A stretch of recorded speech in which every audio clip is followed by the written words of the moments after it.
Continue now at the top of Daf Nun Hey and Aleph Meseches Yoma. This is Yoma Daf 55a. The Gemara is discussing when the Kohen Gadol on Yom Kippur would sprinkle the blood. The Gemara said, what does it mean that he sprinkles it kimatzlif? And the Gemara here continues kimenagdina. Rashi says, what's kimenagdina? Kimake biritzu. It's like somebody who is whipping with a whip. Shemascha min haksafim. He starts from the area of the person's shoulders when the person is getting the punishment of malchus. Umake v'holech lamat, and then he continues to whip a little lower on the body as he goes. So the same thing over here. The Kohen Gadol is just going sprinkling on top and then lower by a step, etc.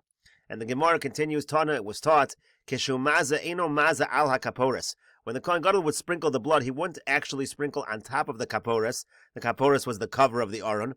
Ela keneged ovia shel kaporis. Rather, he would sprinkle opposite the thickness of the kaporis. In other words, the lid that is covering the aron, which is the kaporis, he would sprinkle keneged opposite that lid.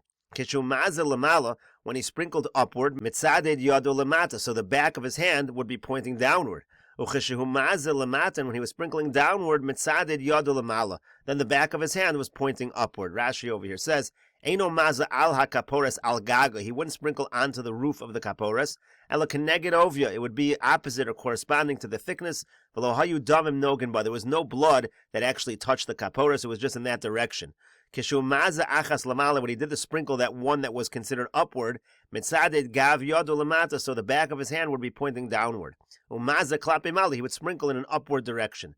When he did the 7 sprinklings that were lamata, that were below, downward, mitzaded yado lamala, so then the back of his hand was turned upward. Umaze lamul panav achas kevoa, the achas benamachimene. He'd continue to sprinkle one lower than the other. V'chula noflos la'aretz. All of them would fall to the ground. And the Gemara continues, Minohani mili, from where do we know these words? Rashi over here explains, Minohani mili de'eno maza al ha-kapores, osan shtayim achas shel mala bepar v'achas shel mala b'seir.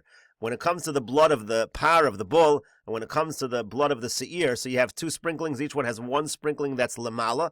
So how do you know that you don't actually sprinkle on top of the kaporas? Maybe the blood should land on top of the kaporas by both of them. Al gag ha-kaporas mamish. How do you know that it's not actually on the roof of the kaporas? Again, the kaporas, the cover of the aron. So the Gemara says, Amar Rav Acha bar Yaakov, Amar Rabbi Zera. Rav Acha bar Yaakov says in the name of Rabbi Zera, Amar Krok, because the pasuk says, V'hiza oso al ha-kaporas v'lifnei ha-kaporas. The pasuk says that you have to sprinkle it on the kaporas. That's referring to the sprinkling lamala. And lifnei ha-kaporas, in front of the kaporas, is referring to the sprinklings that are lamata. So that pasuk is written by the seir, it's written by the goat. So the Gemara says, Lo yomar lamata b'seir. You don't need to say anything about lamata by the soyer. The lo tzarech, it's not even a needed pasuk. De gomar mimata depar. We should learn it out from the fact that you sprinkle sprinklings that are lamata by the par. You should learn out. You do the same thing by the seir. It's an extra pasuk. It doesn't need to say over here v'lifnei kapores. So lama nemar. So why does it say v'lifnei kapores? La kushe al lifnei. The reason is to compare the al hakapores to the lifnei hakapores. Ma lifnei de lav al. Af al de lav al. Just like by lifnei, it's not actually on the kaporas, it's not touching. So to al, when it's talking about the lamala sprinkling, that's also not directly on the actual kaporas. Rashi over here says, Lo yomar lamata b'seir, lo yomar v'lifnei ha-kaporas. It doesn't need to say the term v'lifnei ha-kaporas. Tahainu lamata, to seir. That refers to the sprinklings that are lamata, that are below by the soyer. Techsib be v'hizo so al ha-kaporas v'lifnei ha-kaporas. It says you sprinkle it on and in front of. The lo tzarech, you don't need that pasuk. The sof gomer mimata depar, because you could just learn it out from the bull. Sharei lo pirish bo kama hazos. It doesn't say how many sprinklings. V'alfinan leila kamon mimata depar dechsiv be v'lifnei kapores yazeh shava pa'amim. The only way that we know the number of sprinklings that are lamata is from the par. There it says explicitly yazeh shava pa'amim 7 times. V'kevan de sof gomer minei. Now if you're already learning from the par, lishto kra minei. So just forget it. Don't say lifnei kapores at all by the soyer. V'ligmar lekula milsa demata desoyer mimata depar. You learn out the goat from the par. The iskash la'adadi, there's a comparison between the two. Tichsiv, because the pasuk itself compares them. It says, V'yosa es domo kasher asa l'dam hapar. You do to the blood of the soyer, just like you do to the dam hapar. De bishlomo l'malo didei yitzrich. And Rashi here explains, we understand why you need the phrase al hakaporas by the soyer, the lamala sprinkling, de mefurish boachas, because there it tells you at least the number. It says oso in a singular. The oso chad mashma. The word oso is mashma, 1 sprinkling. Uvamala depar lo perish achas. By lamala by par, it doesn't even say one, so that makes sense why it says ala kaporos by the soyer. Lifnei kaporos is extra, and so that's why the Gemara says lama namar. What's the reason it's written? Lamata de soir la kushe le mala de soir. You're comparing the lamata of the soyer to the lamala of the soyer. Velomar ala kaporos kelifnei kaporos. Doing the sprinkling ala kaporos is the same as lifnei. Ma lifnei delav mamish nogea bekaporos. Just like the word lifnei doesn't mean it's actually touching the kaporos. To lifnei al ha'aretz mashma, the word lifnei implies it's touching the ground. Afagav delo mamish nogea bekaporos doesn't actually have to touch the kaporos. El le'inyan sheyehei mitzadid yad lamata simply means you angle your hand in a downward position. It doesn't actually touch. But the Gemara continues adarab. On the contrary, I can do the opposite limud. Lo yomar lamala bepar. Let's go the opposite direction. Don't say the phrase of lamala by the bull. The lo tzarech, that's not needed. The gomer mimala de soyer, because that's learned from the mala of the soyer. As Rashi has just said, by the soyer it tells us how many sprinklings you do lamala. By the par it doesn't. So what do you need lamala by the par? Just learn it from the soyer. Loma nemer, why is that said? La kushe lifnei la'al. Let's go the other direction. Let's compare lifnei to al. Ma'al al mamish. Just like the word al implies it's actually going on the kaporos and touching. Af lifnei al mamish, maybe by lifnei also, it needs to actually go and touch the kaporos. So how do you know which direction to make the limud, the Gemara asks? And so the Gemara answers, Hi mai, so what are you talking about? Meaning, how can you go in the other direction? If you're going to say like we first suggested, that it's the lamata of the soyer that we're making the hekish, meaning where it says again, lifnei by the, lifnei hakaporos by the soyer.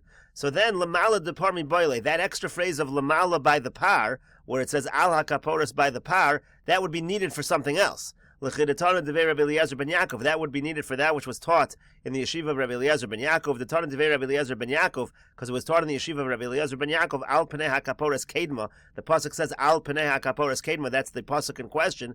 Zeb Bona Av. That's going to teach us a general rule. Kol Makom Shenemar Pnei. Anytime it says the word Pnei, Eino El Kodim. It really means the east. So in other words, if you're going to say that the lamata of the soyer, that's the one that we're using that to learn out that it shouldn't touch the kaporos, the blood should not touch. So then the lamala by the par, which is also extra, that'll be teaching us this other halacha that it means east. But if you're going to say the other direction, that the lamala of the par is the one that we make the hekish, and we learn out from there that in both cases, whether it's lamala or lamata, it does need to touch the kapores. So then lamata de soyer, lamayasa, what are you using the lamata of the soyer for? So it wouldn't make sense to make the hekish in that other direction. And the Gemara continues, Tanu Rabbon, and the rabbis taught, V'hizo so'al kapores v'lifnei kapores. It says you're going to sprinkle it on the kapores and in front of the kapores. Again, that's the lamala and the lamata. Lamadnu kama lamala b'soyer achas. We understand from here that you do one sprinkling lamala by the soyer by the goat. Lamata b'soyer eini yodea kama. But when it comes to the lamata by the soyer, I don't know how many sprinklings to do. So hareini done. So I should learn out as follows: Nemru damim lamata b'par v'nemru damim lamata b'soyer. It says the word damim by the par lamata. It says the word damim by the soyer when you sprinkle lamata. Ma lamata b'par sheva. Just like by the par, he sprinkles 7 times lamata. Af lamata b'soyer sheva. So too, when he sprinkles lamata by the soyer, it's going to be 7 times.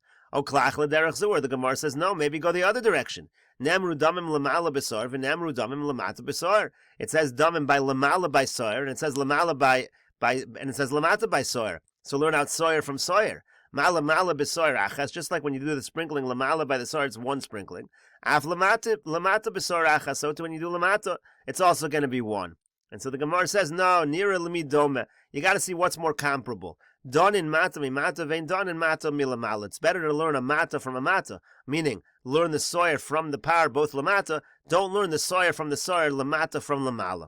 Gemara says, Adrab, on the contrary, don in gufo mi gufo. Isn't it better to learn out soyer from soyer? Vein don in gufo mi alma. Why are you learning soyer from the par?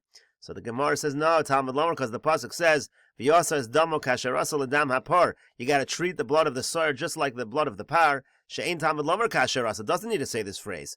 Uma Talmud lomer kasherasa. Why does it say it? She'yu kol asiyos of shavos. You got to make it equal. Kashem she'lamata b'par sheva. Just like the lamata by the par is sheva. Kach lamata b'soyer sheva. So too the lamata by the soyer is sheva. And Rashi over here says She'ein Talmud lomer, that the phrase again in the pasuk is extra of kasherasa. Sharei Afkan, Poresh V'hiza, V'al, V'lifnei, as Rashi explains, it already says that you're going to do all the sprinkling, and you do al, and you do lifnei. What do you need it to say? It's to say that it's going to be the same. And the Gemara continues, Lamadnu kamu lamata beparu v'soyer sheva. We've learned out now how much do you do lamata by the par, and by the soyer, it's sheva, it's 7. Lamala bepar, ein yoder kama. But now I don't know how many sprinklings to do lamala, upward by the par. V'hareini done, so I'm going to make the following limud. Nemru damim lamala b'soyer v'nemru damim lamala b'par. It says the word damim by soyer and by par. Malamala b'soyer achas, just like by the soyer, it's 1 sprinkling lamala. Af lamala b'par achas, so too by the par, lamala is going to be 1 sprinkling. Oklach l'derech zur, the Gemara says maybe go the other direction. Nemru damim lamata b'par v'nemru damim lamala b'par. It says damim lamata by par, and it says damim lamala by par. Malamata b'par sheva, af lamala b'par sheva. Just like you do lamata, you do 7 sprinklings. Maybe lamala you should do 7. Nira lemidoma. So again, the Gemara says, let's see what's more comparable. Don in mala mimala vein don in mala mimata. Better to learn a mala from a mala than a mala from a mata. The Gemara says adrab. On the contrary, don in gufo mi gufo. Better to learn gufo mi gufo. In other words, learn par from par. Vein don in gufo mi alma. Don't learn out one thing from somewhere else. Don't learn out par from soyer. And so the Gemara says no, because Talmud Lomer, the same idea. V'yoso as damo kasher. Also, it says again, it compares. You do the blood, you treat the blood the same way by the par and the soyer. Shein Talmud Lomer doesn't need to say kasher also, doesn't need to say that phrase. Uma Talmud Lomer kasher also. Why does it say kasher also? Sheyu kol asiyos of shavos. It's got to be everything the same. Kashem shelamata b'par sheva kach lamata b'soyer sheva. Just like lamata by the par is 7, so too by the soyer. And the other direction as well. Kashem shelamala b'soyer achas. Just like lamala by the soyer is achas is 1. Kach lamala b'par achas. So too lamala by the par is going to be 1. And the Gemara continues at the 2 dots, quoting the Mishnah, achas, achas v'achas, achas ushtayim. That's the way that the Kohen Gadol would count when he was sprinkling the blood. The Gemara says, Tanu Rabban, the rabbis taught, achas, achas v'achas, achas ushtayim, achas v'sholosh, achas v'arba, achas v'chomesh, achas v'sheish, achas v'sheva, divrei Rabbi Meir. That's Rabbi Meir's opinion, how the Kohen Gadol would count at each sprinkling. Rabbi Yehuda says it's the opposite, achas, achas v'achas, shtayim v'achas, sholosh v'achas, arba v'achas, chomesh v'achas, sheish v'achas, sheva v'achas. In other words, you switch the order. Instead of saying achas ushtayim, you're saying shtayim v'achas. You just do it backwards. In any case, the Gemara says v'lo pligi. There's no real machlokas over here. Marki Asrei. Each one did it according to his locale. In other words, there was just a different custom. But the Gemara says the kuli alma mios hazar rishon tzricha minyanim kol achas v'achas. Everybody seems to agree that when you're counting, you have to count that first sprinkling that you did lamala with every single sprinkling. So you say achas, and then you say achas v'achas, and then you say achas ushtayim or shtayim v'achas. You're always counting achas together with whatever number you're up to lamata. So my time, what's the reason why you're always saying achas? So Rabbi Lazar Amar Shelo Yita Behazos. Rabbi Lazar says the reason is it's just a way for the Kohen Gadol not to make a mistake in the sprinklings. Rashi says Shehelo Shos Bein Time. It gives a little extra time between everything. Loses Libo Leminyan Shelo Yita. He pays more attention. He won't make a mistake by having a delay, by not counting straight 1, 2, 3, 4, 5, 6, 7. So therefore, it ensures that it's done properly. Rabbi Yochanan Amar Kra. Rabbi Yochanan says no, it's because of a pasuk. The pasuk says V'lifnei hakaporas yazeh. In front of the kaporas, he should sprinkle. Shein Talmud Lomer yazeh. It doesn't need to say yazeh. We already know you're sprinkling. So why does it say that? Uma Talmud Lomer yazeh. Why does it say the word yazeh? Limit al hazor rishona shetzricha minyanim kol achas v'achas. The idea is that all the sprinklings that are lifnei hakaporas, that are lamata, you should also count the hazor rishona, that first lamala, together with them. Meaning it's learned from a pasuk. Gemara says, "My beinai." What's the difference between the opinion of Rabbi Lazar and Rabbi Yochanan? Ika beinai. There's a difference. The lo mana v'lo tal. Let's say he didn't count it properly, but he also didn't make a mistake. So according to Rabbi Lazar, the whole thing was not to make a mistake. He didn't make a mistake. It's fine. But according to Rabbi Yochanan, no. The pasuk is saying it's ma'akev, as Rashi says over here. Uchsiva chuka likuva. It says the word chuka as to show that it's ma'akev. You have to do it. So if you didn't do the counting properly, it's going to be a problem, according to Rabbi Yochanan. The Gemara continues at the 2 dots, quoting the Mishnah, Yotzav v'inichu al kan hazov shebehechel. He takes the blood and he puts it on the golden pedestal in the hechel. There's a machlokas there in the Mishnah. How many pedestals were there? Was it 1 or 2?